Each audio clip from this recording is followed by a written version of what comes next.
Καταρχήν, πριν πω τις προσφωνήσεις, ο χώρος είναι εκπληκτικός και μόνο από απέναντι μου γράφει μου φυσώματα της ζωής ημών. Είναι εκπληκτική η αίθουσα. Θα ήθελα να ευχαριστήσω θερμά την έσχη των αξιωματικών και την Πανελληνία Ομοσπονδία Αγγλικών Δυνάμεων για την διοργάνωση της σημερινής βραδιάς. Μην περιμένετε από μένα να ακούσετε αυτές τις ομιλίες τις συνηθισμένες, να σας αναλύσω κάποια θέματα εθνικά ή πολιτικά και του δέριου. Συνήθως μου δίνεται η αφορμή και το έσβα για κάποια πράγματα, τα καταγράφω και τα υποψήφια θύματα είναι οι επόμενοι ακροατές της ομιλίας για να τα ακούσουν. Οπότε θα ακούσετε τις τελευταίες μας σκέψεις που τις κατέγραψα την προηγούμενη εβδομάδα. Αν θα έπρεπε να δώσω ένα τίτλο σε αυτά που θα ακούσετε, ο τίτλος είναι Εθνικά Διλήμματα. Κυρίες και κύριοι, Έλληνες του χθες και του σήμερα, ήρωες που φυλάκιωσαν μόνο θερμοπύλες, αλλά κυρίως σαλαμίνες και μαραθώνες. Σας ευχαριστώ θερμά που για μία ακόμη φορά θελήσατε να συγκεντρωθούμε για να προβληματιστούμε από κοινού, για να καταρρύψουμε την πραγματικότητα που θέλει τον νεοέλληνα να μην δουλεύετε, αλλά να βολεύετε. Ελάτε λοιπόν να ξεβολευτούμε από τη μιζέρια του εαυτού μας, του σύγχρονου Έλληνα που δέχεται τα πάντα σαν βροχή, ακόμη και το φτύσιμο, και ελάτε να γίνετε συνταξιδιώτες μες στη δική μου σκέψη. Τις τελευταίες μέρες με έχει κυριεύσει ένας έντονος προβληματισμός. Ίσως θεωρείτε ότι πάντοτε μετά από μια τρικυμία ακολουθεί η λιακάδα. Μα στην περίπτωσή μας, ο χρόνος έχει κολλήσει φυσιολογικά μόνο στην τρικυμία. Σκέφτηκα λοιπόν σήμερα να σας αφήσω να μπείτε για λίγο μέσα στη δική μου ψυχή για να με βοηθήσετε να μετατρέψω την τυχόν αδυναμία μου σε όπλο. Από μικρή κατάλαβα πως η ζωή είναι γεμάτη διλήμματα. Η αρετή και η ευδαιμονία. Το άσπρο και το μαύρο. Η αλήθεια και το ψέμα. Η ελευθερία και ο ρεαλισμός. Ο Λεωνίδας και ο Φιάλτης. Όταν μεγάλωνα στις γειτονιές της Θεσσαλονίκης, ποτέ δεν φαντάστηκα ότι μια μέρα κάποιοι Έλληνες θα έπαιρναν δύναμη όχι τόσο από τα λόγια μου, όσο από τις τάσεις ζωής που θα έδειχναν στην πρώτη γραμμή. Δεν γεννιέσαι ποτέ έτοιμος για να κάνεις το σωστό.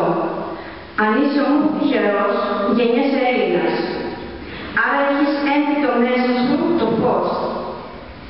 Μα το δίλημμα είναι πάντα ένα.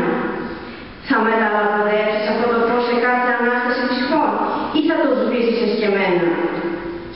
Κανείς δεν γεννιέται ήρωας, βασιλιάς ή ακόμη και αυτοκράτορας. Γεννιέσαι μόνο Έλληνας. Αυτό μας το δεικνύει πρωτίστως η σημαντική σημερινή ημέρα, 9 Φεβρουαρίου του 1404. Γεννήθηκε ο αυτοκράτορας της Ελλάδος και του Βυζαντίου, ο Κωνσταντίνος Παλαιολόγος.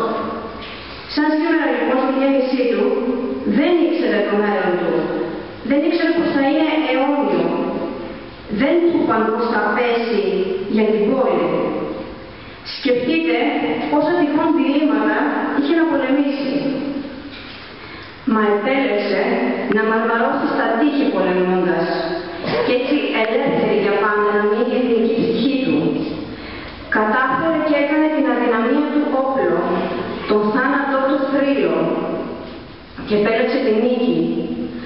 Αυτή που άφησε για πάντα ανοιχτή την πύλη τη μεγάλη, την πύλη της Αγιάς Σοφιάς, και γέννησε τον θρύλο, αυτόν που ορίζει πως η ελευθεριά θα έρθει μια μέρα.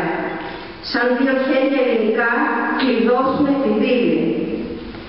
Μα ο Δραγάσης άρπαξε τη μία στιγμή και μες στη μάχη την κλειδώνει. Την κάνει αθάνατη στο διάβα των αιώνων.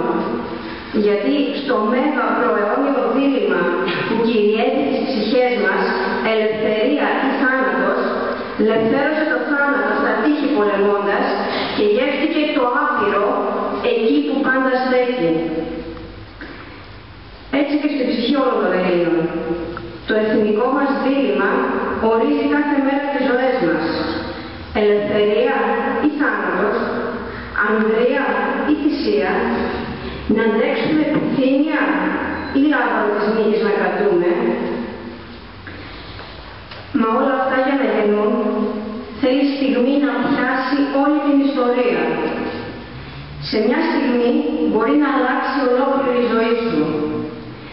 Έτσι και η δική μου, που άλλαξε απότομα για μια στιγμή που με έκανε να σκέφτομαι για μια ολόκληρη ζωή. 7 Φλεβάρι το 7, που ένιωσα το αλόφρυσκο, το μίσος και το χέρι. Το δεν ήταν ατέλειωτες στιγμές, στα άκρα αφημένες. Στιγμές καθήκοντος, με πρέπει και θυσίες. Μέχρι και σήμερα ψάχνω να βρω αν έπραξα το σωστό. Μα τα διλήμματα 36 χρόνια ορίζουν τη ζωή μου. Από τη μια, κάνε το σωστό, το πρέπον, αυτό που οι νόμοι το ορίζουν. Μάθε να γελάς και ας φωνάς. Μάθε να υπάρχεις χωρίς να άρχεις. Μα απλώς στρατιώτης να πέφτεις και ας χτυπάς. Μάθε για την Ελλάδα πρώτη πάντα να πολεμάς. Κι ας βλέπουν κάποιοι στα χαρανά τα μάτια μου τη μυσαλλοδοξία κι όχι την καλανόλη που ψώνω νύχτα μέρα. Μα από την άλλη, μήπως να ζω χωρίς φραγμούς και εθνικές αναστολές, χωρίς το ήθος και το έθος ρωμιοσύνης, χωρίς Χριστό, Δραγάση, Λεωνίδα. Κάθε φορά που κλείνω τα μάτια μου, αρχίζει ο αόρατος πόλεμος. Αυτός ο πόλεμος που καλά κρατεί εδώ και αιώνες, του έγινε την ψυχή. Ξεκίνησε από τότε, στα τείχη της ψυχής του Λεωνίδα. Να μείνει θρύλος εθνικός κάνοντας το καθήκον, ή φρίκη και όλεθρος να δείχνει το όνομά του στους αιώνες. Συνέχισε του Αλέξανδρου του Μέγα την αντρία ψυχή.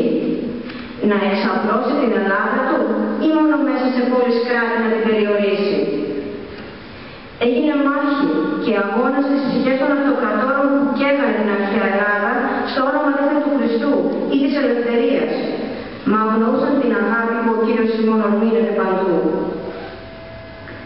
Πέρασε μέσα στις ψυχές των υποκλωμένων Ελλήνων, που 400 χρόνια πάλευαν να ζήσουν ως το έθνος που ο Ηρόδοτος τους όριζε από το χθες, διατηρώντας τα κρυφά σχολιά, ομόγλωσσων, ομότροπων, ομότρισκων, και που δεν άφησε στιγμή να γίνουν ραγιάδες και προδότες. Πολέμησε ακόμη και τους θρύλους μας, Καραϊσκάκη, Κολοκοτρώνη, Μακρυγιάννη, όλους ανεξαιρέτως. Πολέμησε τους ήρωες του έπους του 40, μα και της Κύπρου σήμερα, ακόμη και των Ιμίων.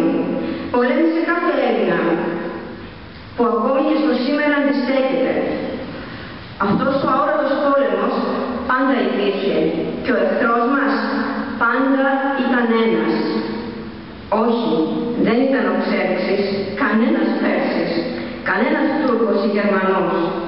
Δεν ήταν κανένας προδότης πολιτικός. Πάντα ένας είναι ο εχθρός μας και λέγεται εαυτός μας.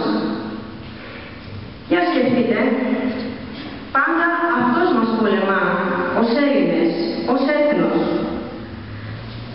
Πάντα σε αυτόν η προδοσία έχει τις ρίζες της και στον εγωισμό που μας κρατά. Δεν είναι τυχαίο πως στο Αλεξάνδρου τη φάλαγγα η αποτελεσματικότητα στη μάχη εξαρτώταν από το πόσο συλλογικά θα λειτουργούσε ο κάθε μαχητής της. Στη φάλαγγα είσαι ο κανένας, στρατιώτης απλός που γίνεσαι